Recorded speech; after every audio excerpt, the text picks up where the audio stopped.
Ya que llegaste, ¿quieres hacer la presentación de Rafa? Mejor si me haces favor, Mónica, porque Ok. sí, no tengo aquí a la mano la información. Bueno, muy bien. No te desaparezcas, Rafa. Es Si que no, yo te voy no a veo, ya presentar. nomás veo mi pantalla. Ajá, pero es que apagaste tu cámara. Eso, no la Ahí está. apagues. Ajá. Muy bien. Entonces, pues buenas tardes a todos. Bienvenidos sean al seminario del día de hoy. El día de hoy tenemos como invitado al doctor Rafael Ruiz Hernández, que nos va a hablar sobre el uso de tecnologías de genotipado masivo para determinar la diversidad y estructura genética de las especies. El doctor Rafael Ruiz Hernández es egresado nuestro, pero antes de ser egresado nuestro, él estudió la licenciatura en biología con orientación en agroecología en el Instituto Tecnológico de Huejutla. La maestría la hizo aquí con nosotros y también el doctorado en agroecosistemas tropicales. Y actualmente es colaborador en la Universidad Autónoma Metropolitana, Unidad Lerma, en el Departamento de Ciencia y Tecnología de Alimentos. Y bueno, el día de hoy nos va a hablar acerca de estas tecnologías de genotipado. Bienvenido seas, Rafa, aquí al seminario del Campus Veracruz. Y pues adelante. Creo que tienes que regresar la una para ver el título. Sí. Ok. ¿Ya se está viendo ahí la presentación? Sí, nada más que verlo página completa. Ajá. Sí, ya estoy. Eso, la cámara la voy a... perfecto. Sí, voy a desactivar la cámara. Y yo también. Sí. Ok. Bueno, entonces, ya voy a iniciar. El tema de hoy, bueno, más bien el tema que he estado trabajando en estos últimos años es el uso de las tecnologías de genotipado masivo para determinar la diversidad y estructura genética. Este tema tuvo sus antecedentes desde el 2013, el día que, bueno, los primeros indicios de trabajar con esta especie es en el 2013, cuando llegué como residente al colegio de posgraduados. El orden o la secuencia de la presentación es una breve introducción, materiales y métodos, los resultados y la conclusión. Entonces, como introducción, en este caso, puse de ejemplo la especie que más he trabajado y la que conozco mejor, y es Moringa olífera. Entonces, esta especie es originaria de la India y se distribuye en climas tropicales, subtropicales y secos. Entonces, por toda la capacidad que tiene esta planta, pues puede distribuirse alrededor del 36% de la superficie terrestre. Y ahorita que el clima está incrementando, pues su cobertura también está incrementando. Esta especie tolera un amplio rango de temperatura que puede ir desde 1 grado centígrado hasta 48 y teniendo un óptimo de 25 a 30. Entonces, bajo ese rango de temperatura de 25 y 30, pues va a tener un buen desempeño, un buen desarrollo y su productividad máxima está en ese rango de temperatura. Tolera diferentes tipos de suelos pesados, suelos con poca cantidad de nutrientes, pero preferentemente pues prefiere los francos arcillosos.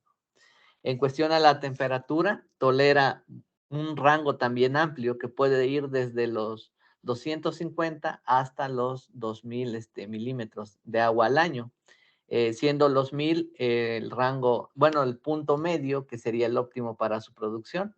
Esta especie tiene una raíz en forma de un rábano gigante que le permite almacenar grandes cantidades de humedad y por lo tanto bajo esa característica, pues permite sobrevivir a épocas prolongadas de sequía. Puede crecer desde los 0 metros del nivel del mar hasta los 1800. Aquí en la unidad Lerma, que estamos a 2800 aproximadamente, sembramos moringa, sí germinó, pero su crecimiento no fue el esperado o tan marcado como en su clima óptimo, debido a la cuestión de la temperatura. En la composición química de las hojas, sus hojas son muy famosas por su alto contenido nutricional. Tiene un alto contenido de proteína, que puede ir desde los 6, desde el 6% hasta el 37%. Ahí en el Colpos Veracruz tenemos un material que nos dio 33.3% bajo condiciones del clima subtrópico húmedo, ¿no? Tiene aminoácidos esenciales, tiene todos los aminoácidos esenciales y la cantidad que están en las hojas, pues están arriba de la ingesta diaria recomendada. Tiene vitaminas, minerales y compuestos de metabolismo secundario que son muy interesantes. Bajo todas estas características de plasticidad agroecológica, contenido nutrimental, tiene diversos usos que van desde el alimenticio, medicinal, bioenergético, floculante, biofertilizante e industrial.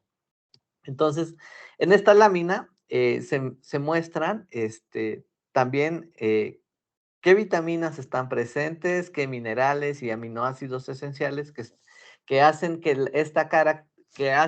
las hojas sean muy importantes.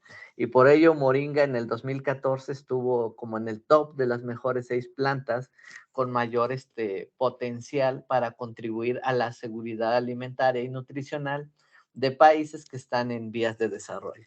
Entonces, todas estas propiedades que tiene la planta, pues han resaltado un gran interés por investigarla. Aquí en esta red neuronal que se hizo a través del análisis de 5,000 artículos, se pudo identificar qué compuestos son los que están presentes en las hojas principalmente, porque son las de mayor consumo.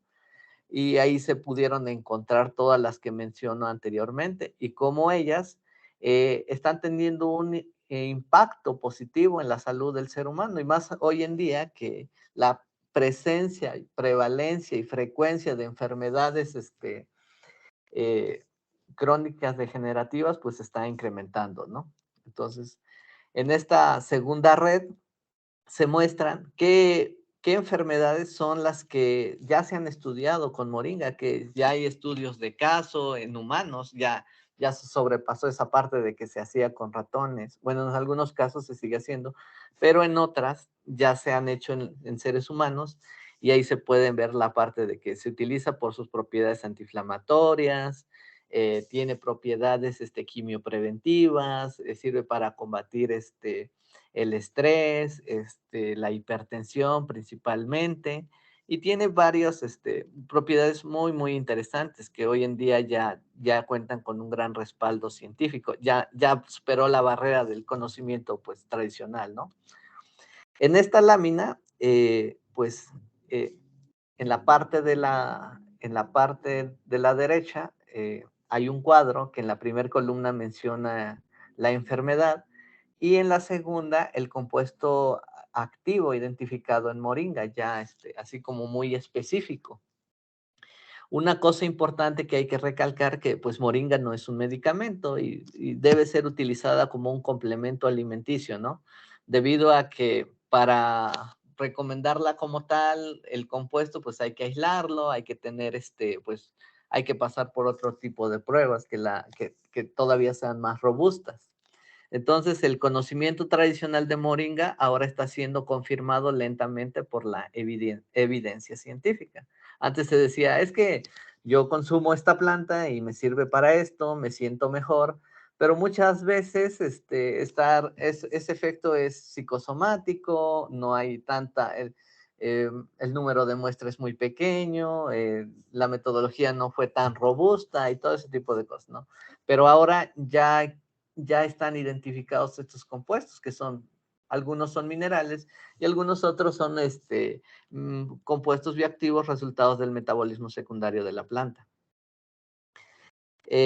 Durante la parte de mi desarrollo en el posgrado en el campus Veracruz, tanto en la maestría como el doctorado, pues estuve trabajando con la planta. Ya en la parte doctoral, pues hice una recolección de materiales que están presentes en México y se identificaron que existen diferencias morfológicas, tanto en altura, el diámetro basal, las hojas, flores, frutos, semillas.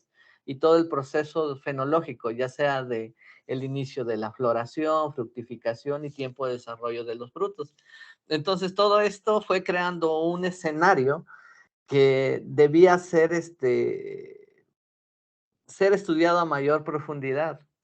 Lo que se hizo en este caso, pues se recolectaron muchos cultivos, se hizo un censo a nivel nacional, se recolectaron materiales, accesiones en este caso, y se llevaron a un mismo escenario y desde ahí se evaluaron desde cero. Y nos encontramos que había gran variación, por ejemplo, en las hojas, algunas hojas eran más grandes, otras más pequeñas, algunas tenían un ligero color púrpura en el raquis, otras no, algunas tenían pubescencias en el tallo, el color del tallo también variaba mucho, pero también notamos que esto era más marcado en el color de la flor. Algunas eran blancas, otras eran blancas cremosas y algunas otras tenían tonalidades púrpuras.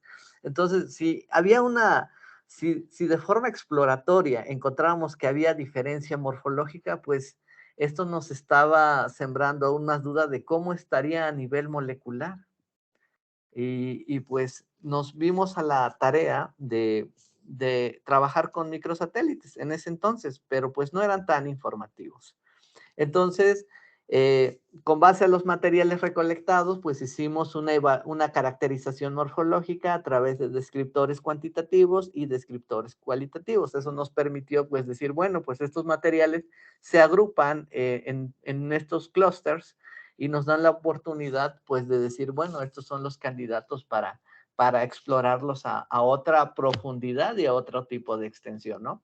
También los evaluamos de forma proximal y encontramos diferencias estadísticas significativas en el contenido de proteína. Algunas tenían arriba de 30% de proteína, mientras que otras apenas y alcanzaban el 15%.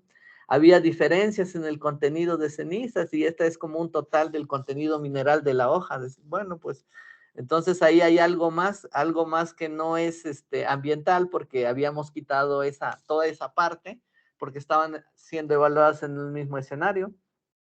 Y también en la evaluación que hicimos en el contenido de lípidos, también encontramos estas diferencias. Entonces, todo esto nos seguía sembrando más duda, ¿no? Y hicimos un estudio, más bien hice un estudio de diversidad genética a nivel de microsatélites, pero lamentablemente por cuestiones de tiempo, de recurso y pues de todas las cosas que van surgiendo, pues uno se va limitando a veces en tiempo, ¿no? Y solamente pude evaluar 8 regiones, pero seguíamos con la interrogante, ¿no? De qué hay más allá o cuál es el número de marcadores que nos brinden una información adecuada. Entonces, ya para la parte posterior, había otros factores que nos seguían sembrando duda, ¿no? Que quizás nosotros teníamos materiales que fueran resistentes al cambio climático, que si esos materiales también iban a ser proporcionales a la demanda de alimento, que si iban a ser resistentes a las plagas, a las sequías, si iban a ser resistentes a las enfermedades o inclusive a la erosión genética, ya que todos estos factores pues ponen en riesgo a los sistemas agroalimentarios. Y si uno los conoce en la población, en la especie que trabajas, pues de cierta forma tienes material para hacer investigación, para asegurar la producción de alimentos, tanto en un corto y largo plazo, ¿no? Entonces, pues se nos surgió la duda de estudiar la diversidad genética, ya sea para la final de conservación de esos materiales, para el mejoramiento genético, para la combinación de materiales diferentes y la creación de nuevas variedades, para la identificación de materiales elite y también para identificar qué material es más resistente a la sequía, porque ahorita la sequía es un fenómeno que está afectando de forma global. Ya la disponibilidad de agua que hay cada vez es menor y obviamente todos los cultivos, de hecho todas las especies vegetales requieren de cierto porcentaje de humedad y más que ella que ocupa el 90% de la célula. Entonces una célula que no va a tener buena humedad no va a alcanzar a cumplir sus procesos y su eficiencia fisiológica pues va a estar mermada, ¿no? Y hice una revisión y entonces encontré que pues en moringa ya hay genes que están registrados para la resistencia del frío, para la resistencia a la salinidad, pero los dos más importantes y más presentes que podemos encontrar son el calor y la sequía, ¿no? Entonces decía, bueno, pues a lo mejor y mis materiales no lo tienen, a lo mejor los materiales que yo tengo están repetidos, pues entonces ahí era un choque de decir, bueno, ¿y ahora cómo evalúo? ¿Cuáles son los mecanismos? Y pues como los marcadores moleculares, pues permiten esta forma de evaluación a diferentes extensiones y profundidades. Ya en el doctorado trabajé con los SSRs o microsatélites que son de primera generación. Son muy buenos y son muy informativos. Lástima, el detalle es la densidad. Ya después tuve la oportunidad de trabajar con los marcadores de segunda generación, que son los SNPs y SilicoDART, que son los que actualmente se están ocupando por su densidad. Los elegimos, ¿no? También hice una ligera revisión de cómo la importancia de la diversidad genética se está utilizando en otras especies. Y de esa forma para poder justificar este proyecto de investigación. Entonces, aquí les voy a mostrar un ejemplo que en el caso del trigo fue de que en 1948 se hizo una recolección de materiales diversos de trigo, de semillas de trigo. Posteriormente fueron contenidos en bancos de germoplasma. Y a través de estas técnicas moleculares, en 1980, pues se identifican genes resistentes a diferentes tipos de hongos, ¿no? Ya a partir del 2000, ya con el avance tecnológico, pues ahora ya se desarrollan variedades que son resistentes a enfermedades, a nemátodos, enfocados a la biofortificación o resistencia a otro tipo de enfermedades. Entonces, todo esto, estas investigaciones no presentes en mi especie, pero sí presentes en otras, me motivaron a decir, bueno, pues hay que seguir investigando, ¿no? Pero siempre y cuando con herramientas más robustas. Ya después, cuando me integro a la One Lerma y ya con un equipo, pues, de trabajo más establecido, obviamente en el Colpos Veracruz, donde tengo mis materiales y como colaborador, mi ex consejero, el doctor Arturo, con la doctora Marta Hernández Rodríguez del Colpos Montecillos y pues con mi equipo de trabajo en la One Lerma, pues diseñamos un tema de investigación que fue estudiar la diversidad genética con herramientas masivas para la identificación para la determinación de la diversidad y estructura genética en poblaciones, ¿no? Entonces, aquí como materiales y métodos, seleccionamos poblaciones de moringa olífera distribuidas en el país. Entonces, escogimos a los estados que se encontraran separados geográficamente y que las semillas no provinieran de un mismo proveedor, para que en el análisis genético pudiéramos obtener un mayor grado de diferencia. Entonces, en el cuadro 1 se observan las poblaciones y las ubicaciones geográficas, y pues en la figura 1 pues está el mapa de distribución, ¿no? de los cultivos evaluados. Hicimos un proceso de extracción de ADN y de electroforesis, seleccionando previamente las semillas sanas, germinándolas en condiciones de invernadero, recolectando material vegetal de interés, extrayendo el ADN, cuantificándolo con un nanodrop para ver las concentraciones, los nanogramos de ADN por mililitro de muestra, y un gel de calidad de nagarosa al 1%, ¿no? Para ver la intensidad de la señal. Posteriormente, esas muestras fueron enviadas al CIMMYT, donde ellos, debido a que ellos cuentan con el equipo, se encargaron de hacer el proceso, donde se utilizó una combinación de enzimas de restricción específicas que se caracterizan por hacer cortes en segmentos de ADN, reduciendo la complejidad del genoma y nada más obteniendo secuencias que presenten una mayor, las secuencias que se están expresando y con baja número de copias, dando como resultado secuencias altamente informativas. Una vez obtenidos los datos, pues se determinaron los parámetros de heterocigosidad esperada, observada, alelos efectivos, un índice de diversidad, porque estamos evaluando eso, y se realizó un análisis de estructura para determinar el flujo de genes entre poblaciones de esta especie que se han naturalizado en el país. Los resultados, pues, como fueron dos tipos de marcadores, para los marcadores SNPs, que son marcadores dominantes, se obtuvieron 15,191 marcadores. En el cuadro que pueden ver ahí a la izquierda, en esas dos filas se ejemplifican dos tipos de marcadores. La codificación se muestra abajo. El número 0 es para identificar a homocigotos dominantes con las letras A mayúscula. La codificación 1 es para homocigotos recesivos, A minúscula. Y el número 2 para heterocigotos. Es la combinación de un alelo dominante con un alelo recesivo. Y en el cuadro de la derecha es para los marcadores SilicoDart, y ahí de ellos se obtuvieron 11,156. Entonces, ahí como son marcadores dominantes, solamente se evalúa la secuencia si está presente o no. Entonces, si está presente, se codifica como 1, y si está ausente, se codifica como 0. Estos dos marcadores son altamente informativos, y por la densidad que tienen, se distribuyen de forma homogénea en todo el genoma. Entonces, son muy buenos para brindarnos información acerca de la diversidad entre las poblaciones evaluadas. Y esto se aplica para todas las especies. Entonces, ahí la variante es la técnica que se va a utilizar para extraer el ADN, y ya la combinación de enzimas para que te dé un valor máximo de marcadores que te permite evaluar las poblaciones, ¿no?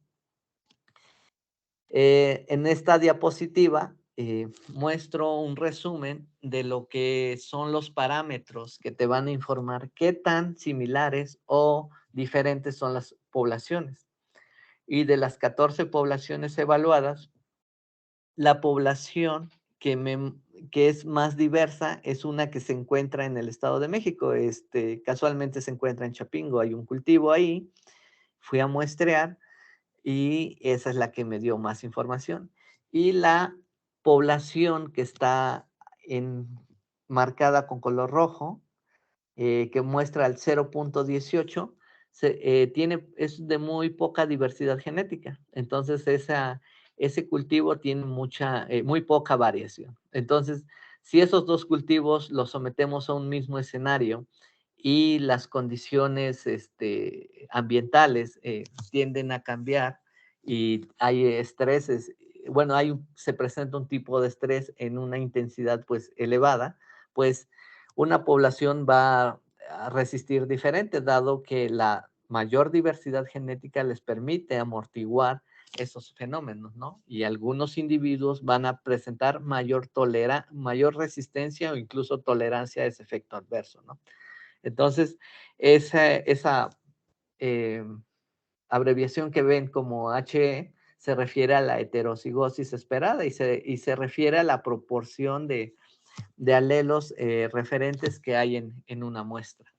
Posteriormente hay otra variable que es la heterocigosis observada, que sus valores, como lo pueden ver, son los mismos que el índice de Shannon y se refiere al nivel de diversidad que va a presentar esa población, ¿no? Los alelos efectivos son aquellos que logran pasar de una generación a otra y son altamente informativos. Entonces, estos parámetros nos van a ayudar mucho a la hora de decir qué tan diferentes son las poblaciones vegetales a la hora de evaluarse. Para el cuadro 2, como esta población fue evaluada con otro tipo de marcadores que tienen una menor densidad, en este caso son 11,156, Pues acá la más diversa es la de Hidalgo. Perdón, la menos diversa es la de Hidalgo y la más diversa es la de Nuevo León. Pero acá son marcadores dominantes. Entonces, por eso en el parámetro de heterosis observada nos da un valor de 0 porque la variación, la máxima variación está oculta en los marcadores dominantes. Entonces, si aquí nosotros quisiéramos escoger una que nos dé más información, pues escogemos a los SNPs. En nuestro caso utilizamos a las dos para ver la eficiencia de cada marcador. Y en este último, que son los SilicoDark, pues se utilizan para el desarrollo de nuevos marcadores. En esta diapositiva se simplifican el agrupamiento de las poblaciones. Para los marcadores SNPs se identificaron en ambos gráficos y con ambos marcadores se identificaron 3 clústeres, pero la agrupación no fue la misma, porque con los marcadores SNPs que tenemos en la imagen de la izquierda, hay poblaciones que se agruparon conforme a su ubicación geográfica. Eso es normal en poblaciones vegetales, pero moringa es una especie que fue introducida y que debido a la importancia de sus propiedades medicinales y alimenticias ha tenido una distribución más antropogénica. Entonces, es normal ver que 2 muestras recolectadas en el mismo estado puedan agruparse en clústeres diferentes. Y esto es muy importante porque nos esclarece, o más bien nos da información acerca del flujo de genes, ¿no? Nos dice, bueno, pues estas poblaciones, aunque estén cerca geográficamente, no hubo un flujo de genes natural, la distribución fue ocasionada por un ser humano, por lo tanto son altamente divergentes y la combinación de los mismos nos puede dar una variedad que tenga las características de ambas poblaciones. Entonces, aquí se pueden observar 3 clústeres con los SNPs y con los marcadores SilicoDark se formaron igual 3 grupos, pero el grupo 1 y el grupo 3 solamente estuvo integrado por una población. Entonces, para el marcador SilicoDark, la población de Oaxaca se agrupó diferente. Y también la diferencia en color significa que los marcadores son diferentes bueno, la presencia y ausencia de esos marcadores difiere a las otras. Por lo tanto, esas diferencias genéticas en secuencias, pues dan la oportunidad de seguir explorando esos marcadores para saber en qué son diferentes. A lo mejor son diferentes en el contenido de proteína, en el transporte de iones que afectan la concentración de minerales y de ceniza en las hojas, que son resistentes a alguna plaga o una enfermedad, o que tienen otros atributos que le permiten a la planta, pues, incrementar o tener todavía más esta plasticidad que siempre se le ha atribuido. En esta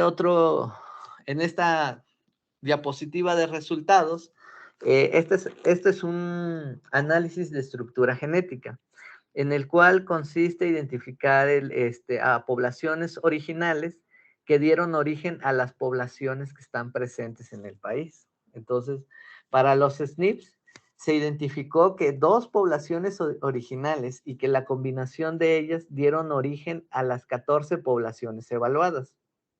Y que al combinarse dieron una K de 3, que quiere decir que esas 2 poblaciones dieron a 3 subpoblaciones y que esas 3 están presentes en las 14 poblaciones que están distribuidas en México. Eso es para los marcadores SNPs. Y para los marcadores SilicoDark, el valor de delta K es igual a 3. ¿Qué quiere decir? Bueno, que ahí nos dijo que no son 2 poblaciones, que acá se pudieron determinar 3 grupos originales, que al combinarse dieron 4 subpoblaciones y que esas 4 subpoblaciones pues están presentes en las poblaciones que se distribuyen en todo el país. Pero Estos dos gráficos nos dan a entender que una mayor densidad de marcadores moleculares nos permiten determinar con mayor precisión cuáles fueron las dos poblaciones, porque cuando yo las trabajé con microsatélites me dio una K de 3. Entonces, pero pues son 8 regiones. No es lo mismo comparar 8 marcadores con 11,156 o con 15,191. De hecho, todas, hay herramientas que te permiten validar todavía mejor esto y te pueden esclarecer cuál es el flujo de genes que ha habido entre las poblaciones. Entonces, estos análisis de estructuras nos dan esa información. Por ejemplo, en el gráfico de la izquierda, pues nos dice, bueno, pues que la población de San Luis Potosí es pura, pero es diferente a la población de Chiapas. ¿Por qué? Porque su composición genética es totalmente diferente. Ahora habría a ver ahí en una prueba de campo es en qué son diferentes. Y de esa forma, pues, buscar ese atributo, pero pues esto va a depender del interés, ¿no? De la necesidad y el objetivo de la investigación. Otra cosa interesante es que trabajar con alta densidad te generan secuencias. Estas secuencias eh, están presentes en regiones activas, son regiones que no están metiladas, por lo tanto se están expresando y te están dando información de una característica o un atributo del organismo que estás evaluando. Y pues aquí es en el cuadro 4 que así vienen las secuencias, ¿no? Te traen un código por marcador y te trae la secuencia, ¿no? Sus nucleótidos y el orden que está. Entonces, esas te permiten seguir explorando otro tipo de cosas que puedes seguir para enriquecer tu investigación. Y aquí hay algo interesante, pues el conocimiento de las secuencias te permite saber con qué otras especies se comparten. Entonces, aquí, como pueden ver en la parte de arriba, hay una secuencia de ADN, ese es un marcador, es un marcador. Uno se mete a la página del BLAST, pegas la secuencia y ahí te dice si esa secuencia ya está registrada, qué otras especies la comparten y qué función está teniendo otras especies. Por ejemplo, en el caso de moringa, es muy normal meter una secuencia y que pegue con papaya, porque hace 65 millones de años compartieron muchas, se cree que en ese tiempo se divergieron como especies, pero ahora agarré una secuencia al azar por decir, bueno, pues moringa se caracteriza por tener hasta 40% de aceite en su semilla, y entonces, ¿a qué se ha de deber? Entonces agarré una secuencia, la puse en el BLAST y me dice, bueno, pues esa secuencia también la tiene Cyprinus carpio, que es un pez. Y esos peces se caracterizan por tener ácidos grasos. Entonces ya aquí podemos darnos cuenta que estas secuencias están interviniendo en procesos relacionados a la síntesis de ácidos grasos. Y esto es muy interesante porque se cree que la fuente rica de ácidos grasos son los peces, pero algunas plantas ya presentan este atributo. Y moringa es una de ellas. De hecho, su nombre, Moringa olífera, se debe a que pues Lamarck en 1783 identificó que pues tenía mucho aceite, principalmente el oleico, y por eso le puso oleífera. Entonces, ahora con herramientas de este tipo de secuenciación masiva, ya podemos saber las diferencias y estas diferencias o secuencias, ¿qué funciones están teniendo? Pues en la planta, ¿no? Dentro de las aplicaciones que hay en la parte el estudio de la diversidad genética, pues podemos calcular todas estas otras variables y utilizar los marcadores que muestran esa red neuronal. Nosotros nada más hemos trabajado pues ahorita pues con SNPs, con marcadores SilicoDAT, con microsatélites, pero con eso podemos calcular muchos parámetros que son altamente informativos y que dependiendo del tipo de investigación nos van a servir para la toma de decisiones relacionadas a la conservación, al uso integral, a la creación de nuevas variedades, al mejoramiento genético. Por ejemplo, en esta red, como pueden ver en la parte derecha inferior, dice metabolitos secundarios. Y moringa olífera tiene muchos metabolitos secundarios, principalmente flavonoides. Entonces, estos flavonoides, yo tengo plantas que tienen mayor intensidad de color. Entonces, el color es un indicador de la presencia de metabolitos. Y en esa imagen muestro una flor que tiene color púrpura, ¿no? Entonces, el color es un indicador que nos indica la presencia de metabolitos secundarios, principalmente antocianinas y flavonoides. Entonces, los flavonoides, quercitina y que están contenidos en las poblaciones que yo evalué a nivel molecular, pues tienen funciones muy importantes en el cuerpo humano, porque muchas de ellas funcionan como coactivadores de genes, previniendo enfermedades y diferentes tipos de cáncer. Justamente ayer en la noche estaba leyendo esta parte y encontré que los flavonoides activan pues el gen guardián en el humano, que es el P53, y de esa forma se induce a la muerte celular programada. Y de esa forma se previenen diferentes tipos de cáncer, como de mama, pulmón, hígado, próstata y colon, ¿no? Entonces, mis poblaciones están altamente diferenciadas genéticamente y a nivel químico también. Entonces, eso sería un ejemplo de ellas. Ahorita lo que estamos haciendo es identificar, bueno, ya tenemos las poblaciones altamente diferentes, estamos haciendo un perfil de ácidos grasos, de hecho el doctor Freddy se acaba de unir a mi equipo, para ver qué ácidos grasos en moringa activan genes en humanos y previenen o tratan enfermedades como relacionadas a la hipertensión y a la obesidad, que ya es la parte de nutrigenómica. Entonces, todas estas herramientas de genotipificación masiva te permiten explorar de forma profunda y extensa los genomas de las poblaciones y a partir de ahí te abren unas nuevas brechas pues para seguir investigando. Entonces, esto sería todo. Gracias por su atención.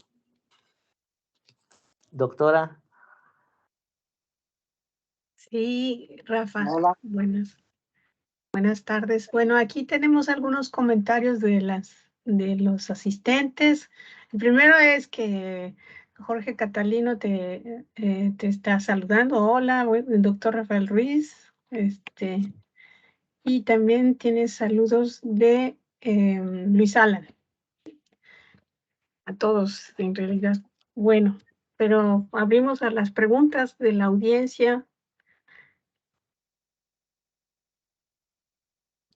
De lo que se animan. Sí. Hiciste una pregunta también. ¿Lo has hecho una cuantificación de la diversidad morfológica? Sí. Ajá. Sí, ese fue el primer criterio para ¿Y cómo haces cómo se comparan? Me refiero, la población que más diversa fue morfológicamente también ¿hay alguna correlación con la diversidad que tú detectaste genética? Sí, siempre y cuando se haga en el mismo escenario, porque si se evaluaran las poblaciones por ejemplo, en cada estado, esa diversidad morfológica estaría pues influenciada por el ambiente. Entonces se llevaron al Colpos Veracruz y se evaluaron desde cero. Entonces, aquellas que se parecían entre ellas, pues no se seleccionaron para la fase molecular porque se estaría repitiendo el material. Entonces ahí se hizo un análisis de componentes principales y ya se escogieron 2 de cada clúster. Ya tenemos una pregunta de Catalino Jorge López Collado. El doctor te pregunta, comparado con la alfalfa, ¿qué tan distante es su concentración nutritiva de la moringa, por ejemplo, en proteína? Desconozco el contenido de proteína de la alfalfa, pero de moringa es alto.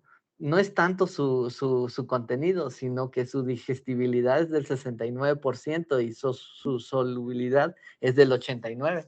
Entonces, pues yo creo que ahí se tendría que evaluar esa parte, ¿no? Porque luego a veces tiene tanto de proteína, pero ¿de qué calidad es? Entonces, pues habría que ver, ¿no? Claro, qué tan Sí, digestible es, qué tan... sí. Ajá, muy bien. Pues a ver, colegas, todo lo que siempre quisieron saber sobre moringa. Eliseo Pérez pregunta, ¿qué tanto acceso hay a esos nuevos marcadores? Y Nancy Nazario te felicita por tu ponencia y te pregunta cuál es la inversión o el costo aproximado para utilizar microsatélites. Y Mayra Alcántar te felicita y te pregunta, doctor, la densidad que menciona de los marcadores moleculares, ¿se refiere a la cantidad de marcadores utilizados? Sí, me voy a ir en orden, ¿no? ¿Qué tanto acceso Sí, hay de estos nuevos marcadores? Pues antes eran un poco difíciles por el acceso, hoy en día son más baratos que los microsatélites. De hecho, requieres muy poca, pues, eh, se te hace el servicio, te ahorras mucho tiempo. O sea, lo puedes hacer extraes en una semana, 2 semanas, y te lo analizan en 2 semanas, y ya al mes ya tienes tu mega densidad. La densidad sí se refiere al número de marcadores, pero dependiendo de la combinación de enzimas, por ejemplo, para moringa te puede dar 15,000, 20,000 marcadores, pero si tú lo haces con maíz, te pueden dar 200,000 marcadores porque pues, genomas son diferentes, la combinación de enzimas pues te va a decir cuál es más o menos eficiente para esa especie. Entonces, ahí está, ese sería el punto. Son muy prácticos y, por ejemplo, acá te dan la secuencia de ADN que te permite, pues, hacer más. Por ejemplo, las secuencias puedes hacer algo así como cartografía de genoma y ver si esas ya están reportadas con el genoma de referencia. Y esta es otra de las cosas de esos marcadores. No requieres un genoma de referencia. Otros marcadores necesitas para crear tu marcador. Acá no. Acá te dan la secuencia y si no está reportada, la reportas y ese trabajo puede servir para hacer trabajos de selección asistida, ¿no? Decir, bueno, pues esta población lo tiene, no tiene este atributo, y así. bien. César Mauricio Torres te manda felicitar. Dice que muchas felicidades por tu presentación. También el doctor Asiain te dice gracias, Rafa, felicidades. Y Berenice te está haciendo una pregunta de qué programas has empleado para el análisis de la información. ¿Cuánto tiempo te ha llevado a analizarlos?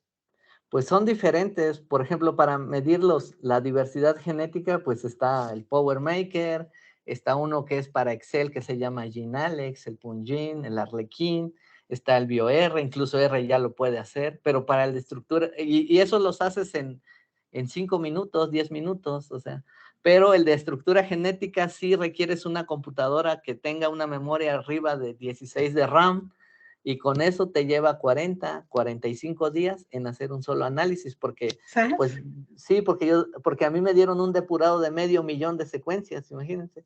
O sea, ya, bueno, de valores codificados, y eso se tienen que analizar para determinar todo esto. Entonces, sí es tardado. Por eso es que te compraste una computadora Sí, era lo que le exclusivamente para el decía. análisis de datos, Sí, lo que me por estabas eso era, contando, ¿no? porque sí, y Mm, nada más tiene que hacer eso, porque si uno empieza a hacer otra cosa, se sí, detiene y ya hay que volver a iniciar todo. Sí, sí. sí, entonces es eso sería. Sí, hay muchos Ah, programas, son gratuitos, traen sus manuales, son fáciles de usar, no es cosa del otro mundo como se cree, son muy, pues ajá. sí, uno lee los manuales y pues la práctica y pues al final sale. Ya lo validas con otros expertos en el área. Precisamente Nancy Nazario estaba preguntándote si los programas eran libres o se tenían que comprar. Y ya le respondiste. Sí. Muy bien. Griselda dice saludos y felicidades. ¿Cuál es la biodisponibilidad de las proteínas de moringa para animales monogástricos? Pues son trabajos que se han hecho, ahí no hay tanto reporte, ahí lo único que se han evaluado son en dietas y la ganancia de peso.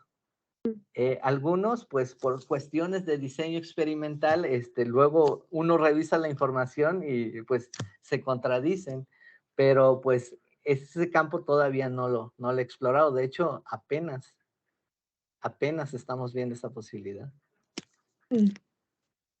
Muy bien, Rafa. Pues ya no tengo más preguntas por aquí. Ha sido un gusto verte de nuevo. No sé si quieres prender la cámara y dejar de compartir, nada más para saludarte a todos. Sí. Es bueno verte. Sí has dejado una buena huella aquí en el campus, ¿eh? Y qué bueno No, que y amenazo con regresar. Eso, por el postdoc. Muy Sí. bien. Pues te vamos a dar un aplauso, y nos quedamos con las ganas de darte un abrazo. Nos vemos, y no sé si Alberto tenga la información del próximo seminario. Sí, Sí. claro que sí, Mónica. Muchas gracias, Rafa, y esperamos seguir contando con tu colaboración para proyectos con moringa o con otras especies, ¿no? Muchísimas gracias. Y Sí, sí, sí. les invitamos a todas y todos al siguiente seminario, que va a ser el último antes de salir de vacaciones, el próximo miércoles. Y nos va a acompañar también una querida amiga, hizo con nosotros su postdoc, la